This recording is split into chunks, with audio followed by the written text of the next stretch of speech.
来，许多国家，尤其是西方国家，纷纷谴责北京在东突厥散的侵犯人权行为。比利时国会周二提出一项决议，东突厥散维吾尔人存在严重种族灭绝风险。有关动议已获得议会外交关系委员会通过，并将在7月1日全体会议上确认。比利时国会议员穆塞尔·科嘎拉蒂告诉法新社，外交关系委员会的投票结果必须得到众议院7月1日全体会议的批准。自3月底以来，成为中国制裁目标的欧洲人之一科嘎拉蒂说，比利时议会打算承认种族灭绝罪，但比利时现在只将其视为严重种族灭绝的风险。他说，这次投票是几个月前无法预测的历史性发展，这将会是继加拿大、荷兰、英国、立陶宛和捷克之后，谴责中国对维吾尔人实行反人道罪行的第6个议会。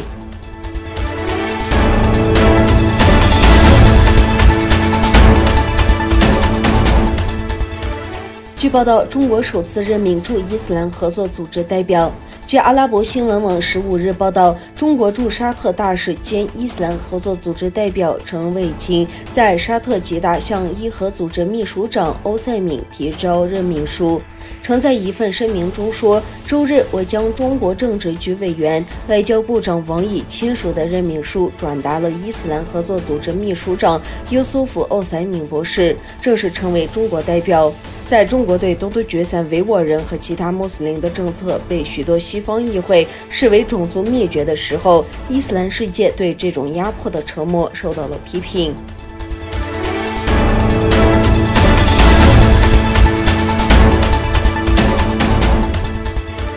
在北约峰会公报将中国定义为系统性挑战之后，中国驻欧盟使团发言人回应相关立场是冷战思维延续和集团政治心理作祟。北约周一发布的联合公报中写道，中国正在迅速扩大其核武库，拥有更多的弹头和更多的先进运载系统，以建立一个核3位一体的武器系统。这个西方军事同盟还批评中国的武器发展计划不透明。针对北约将中国定义为系统性挑战，中国驻欧盟使团发言人周二表示，北约布鲁塞尔峰会公报的相关涉华内容是对中国和平发展的诋毁，对国际形势和自身角色的误判，更是冷战思维延续和集团政治心理作祟。另一方面，上周举行的7国集团会议在公告中呼吁中国尊重人权和基本自由，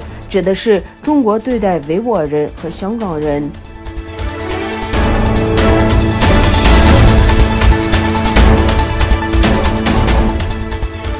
本周二，中国派出28架军机进入台湾西南空域，其中包括可携带核弹头的轰炸机。台湾国防部指出，这是中国军机扰台数量最高的一次行动。台湾国防部周二称，当日共有28架多型中国大陆战机进入台湾西南防空识别区活动，此创下去年国防部公布中国大陆战机进入台湾西南防空识别区来单日活动架次最高纪录。对此，台空军指出，派遣空中巡逻兵力应对、广播驱离、防空导弹追歼。军机事件前夕，G7集团领导人上周如发布联合声明，其中就人权等问题指责中国，并强调台湾海峡两岸和平与稳定的重要性。